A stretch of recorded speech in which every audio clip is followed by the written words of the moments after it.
Bismillahirrahmanirrahim. Assalamualaikum warahmatullahi wabarakatuh. Perkenalkan, nama saya Rahmatia, NIM 022048. Eksplorasi literatur etika profesi, kasus etika dalam profesi TI dan penggunaan data pribadi, identifikasi dan tinjauan jurnal akademik. Satu yaitu yang berjudul Pelanggaran Keamanan Data dan Etika Profesi Teknologi Informasi. Sumber jurnal yaitu Sistem Informasi. Jurnal ini membahas kasus pelanggaran data di Rumah Sakit Umum Pusat RSUP yang disebabkan oleh kelelahan staf TI dalam mengembangkan data pasien.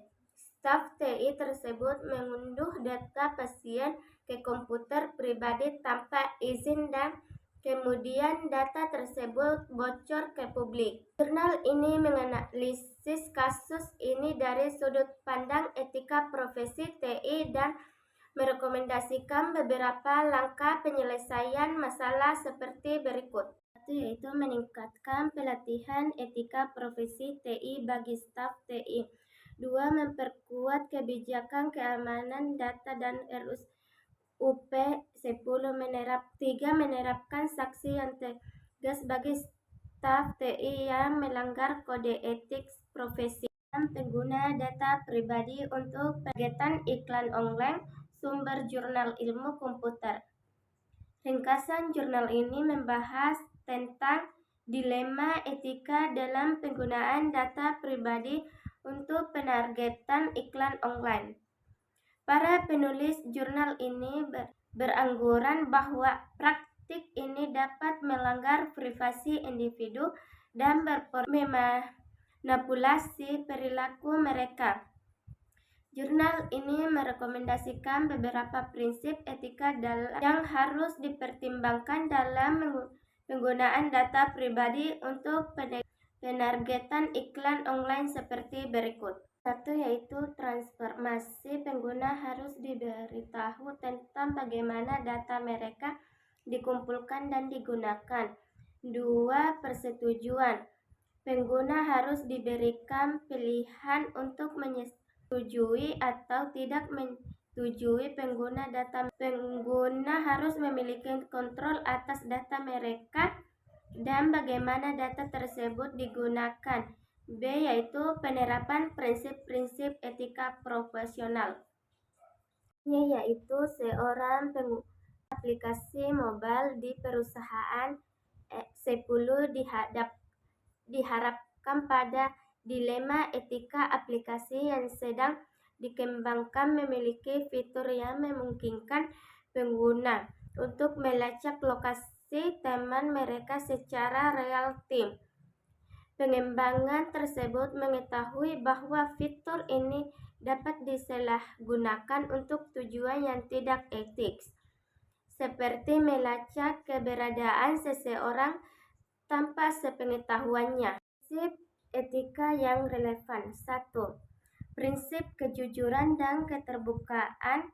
Pengembangan harus jujur kepada pengguna tentang bagaimana cara lokasi mereka akan dikumpulkan dan digunakan. Prinsip privasi. Pengembangan harus mengambil langkah-langkah untuk melindungi privasi pengguna dan memastikan bahwa data lokasi mereka hanya digunakan dengan persetujuan mereka. 3. Privasi tanggung jawab. Pengembangan harus bertanggung jawab atas konsekuensi dengan penggunaan teknologinya dan mengambil langkah-langkah untuk mengurangi risiko penyalahgunaan. Keputusan etik berbasis riset.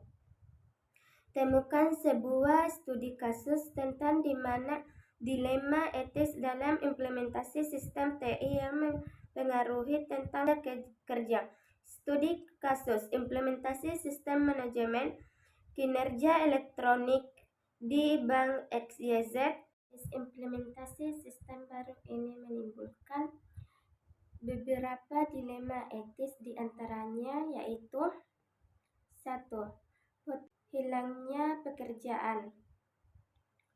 Otomatis tugas-tugas muncul dapat menyebabkan hilangnya pekerjaan bagi beberapa karyawan, terutama mereka yang bekerja di bagian administrasi dan sumber daya.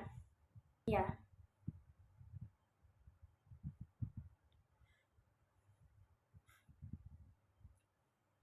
Dua, ketidakadilan dan sistem baru ini dapat memperkuat bisnis yang sudah ada dalam proses evaluasi kinerja karena algoritma yang digunakan untuk menilai kinerja karyawan tidak adil bagi semua orang.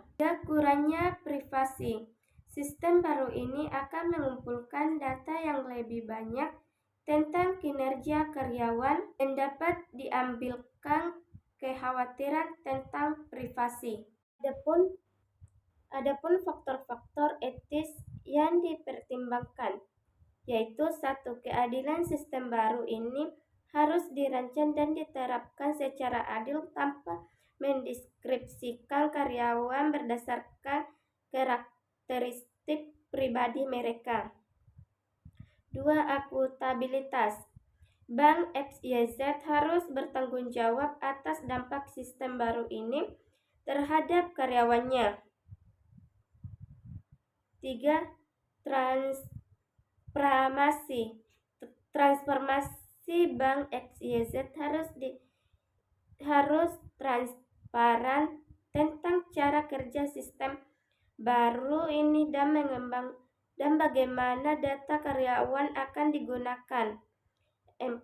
Kepercayaan Bank XYZ harus membangun kepercayaan dengan karyawannya bahwa sistem baru ini akan digunakan secara bertanggung jawab dan etik. Prinsip bisnis bagi profesi leluhur. Literatur dampak KBR dan KMR terhadap masyarakat dan profesional TI. Temuan dari artikel 1. Dampak KBR terhadap masyarakat. Artikel TI Impact of KBR on Individual dan Skinner. KBR dapat berdampak negatif pada individu dan masyarakat dan dalam berbagai cara seperti 1. Kerugian finalis KBR dapat menyebabkan individu dan organisasi kehilangan uang melalui penipuan online, pencurian identitas, dan serangan proaktif. 2. Kehilangan data pribadi.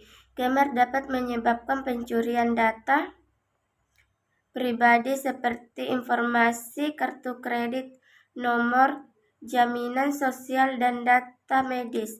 Hal ini dapat berakibat pada penipuan identitas, kerusakan kredit, dan masalah lainnya. Reputasi. KBR dapat merusak reputasi individu dan organisasi. Hal ini dapat berkaitan dengan dalam hilangnya kepercayaan, hilangnya pelangganan, dan perusahaan bisnis. 4. Ketakutan dan kecemasan. KBR dapat menyebabkan ketakutan dan kecemasan bagi individu, terutama bagi mereka yang telah menjadi korban KBR. Ini dapat berkaitan pada stres, depresi, dan masalah kesehatan mental lainnya. Dampak KBR terhadap profesional TI. Artikel KBR dan IT. KBR dapat berdampak negatif pada profesional TI dalam berbagai cara seperti 1. Meningkatkannya beban kerja. Profesional TI harus bekerja lebih keras untuk mencegah, mendeteksi, dan menanggapi kriminal. Hal ini dapat menyebabkan strategis dan kelelahan. 2. Kerusakan reputasi. Jika profesional TI tidak dapat mencegah atau menanggapi kriminal secara efektif, reputasi mereka dan reputasi organisasi mereka dapat rusak. 3. Ancaman terhadap kesehatan pribadi. Dalam beberapa kasus, profesional TI dapat menjadi terkait cyber seperti serangan dan asistensi atau doxing. Hal ini dapat menyebabkan kesehatan pribadi mereka dan keluarga mereka. Baik, saya akan menjawab nomor 4, yaitu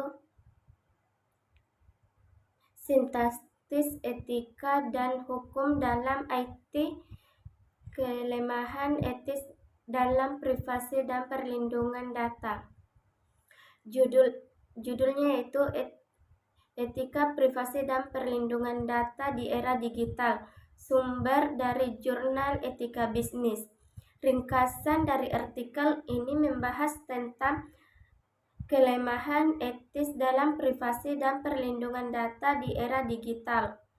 Penulis artikel ini berargumen bahwa kemajuan teknologi informasi telah menciptakan tantangan baru dalam melindungi privasi individu. Penulis artikel ini juga membahas tentang berbagai kerangka kerja hukum yang telah dikembangkan untuk melindungi privasi, tetapi dia berargumen bahwa kerangka kerja ini seringkali dapat memadai untuk mengatasi tantangan baru yang muncul.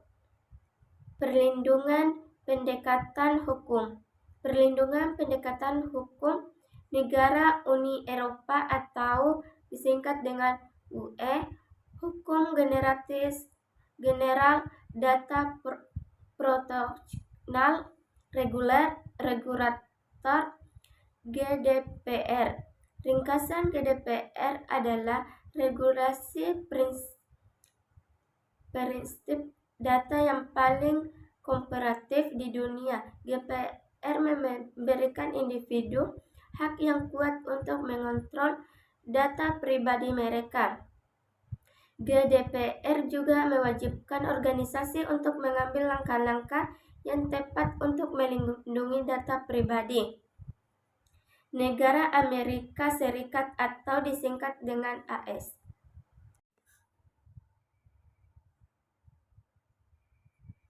Hukum tidak ada di Undang-Undang Privasi Data Federal yang berkomplementar di AS. Namun ada beberapa undang-undang federal yang melindungi jenis data pribadi tertentu seperti informasi kesehatan dan informasi keuangan.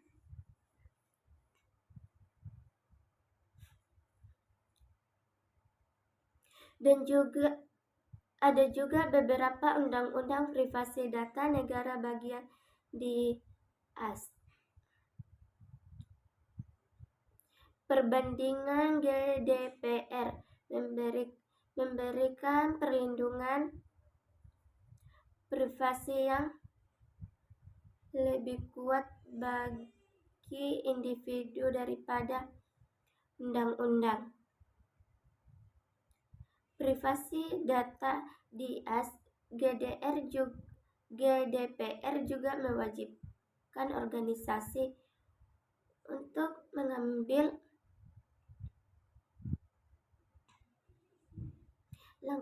langkah-langkah yang ketat untuk melindungi data pribadi.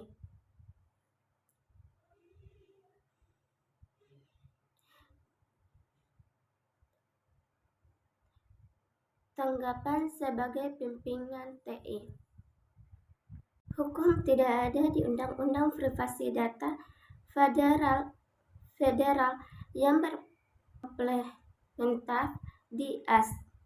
Namun ada beberapa undang-undang federal yang melindungi jenis data pribadi tertentu seperti informasi kesehatan dan informasi keuangan, dan juga ada juga beberapa undang-undang privasi data negara bagian di AS. Perbandingan GDPR memberikan perlindungan privasi yang lebih kuat bagi individu daripada undang-undang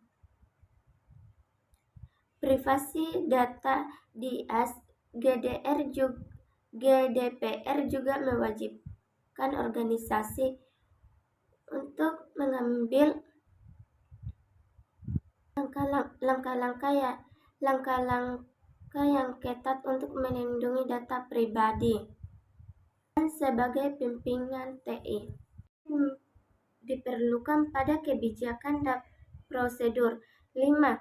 Memberikan pelatihan kepada karyawan. Saya akan memberikan pelatihan kepada karyawan tentang privasi data dan cara melindungi data pribadi. 6. Menerapkan langkah-langkah teknis. Saya akan menerapkan langkah-langkah teknis untuk melindungi data pribadi seperti etis dan kontrol akses. Akan menjawab bagian nomor 5. Studi kasus 2. Studi kasus dari literatur yang mencerminkan konsep profesi dan leluhur dalam praktik bisnis. 1. Pelapor di Enron. Pada tahun 2001, Sankron Walkes, seorang aktuaria di Enron, merupakan keadaan akuntansi yang dilakukan perusahaan kepada dewan direksi dan akhirnya kepada restruktur. Tindakan teknis membantu mengungkap salah satu skandal akuntansi standar dalam sejarah Amerika Serikat dan diuji karena diberain dengan integrasinya dalam menghadapi tekanan besar dari atasannya. 2. Proyek GNU atau Linux. Proyek GNU atau Linux adalah proyek perangkat lunak open source yang dimulai pada tahun 1983 oleh Linus Torvalds, dan proyek ini bertujuan untuk menciptakan sistem operasi gratis dan open source yang dapat digunakan oleh setiap saja. GNU atau Linux telah menjadi salah satu proyek perangkat lunak paling luas dalam sejarah dan telah akan menjawab bagian nomor 5. Studi kasus 2. Studi kasus dari literatur yang mencerminkan konsep profesi dan leluhur dalam praktik bisnis. 1. Pelapor di Enron. Pada tahun 2001, Sankron Walkes, seorang aktuaria di Enron, merupakan keadaan akuntansi yang dilakukan perusahaan kepada dewan direksi dan akhirnya kepada restruktur.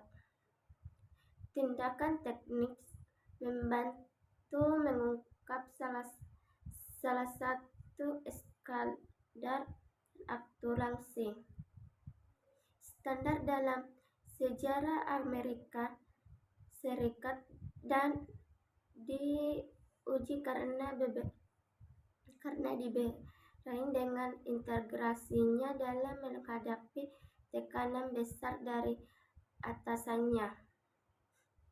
2. Proyek GNU atau Linux. Project GNU atau Linux adalah proyek perangkat lunak open source yang dimulai pada tahun 1983 oleh Linux Foundation, dan proyek ini bertujuan untuk menciptakan sistem operasi gratis dan open source yang dapat digunakan oleh setiap saja. GNU atau Linux telah menjadi salah satu proyek perangkat lunak paling luas dalam sejarah dan telah sekian dan terima kasih. Wassalamualaikum warahmatullahi wabarakatuh.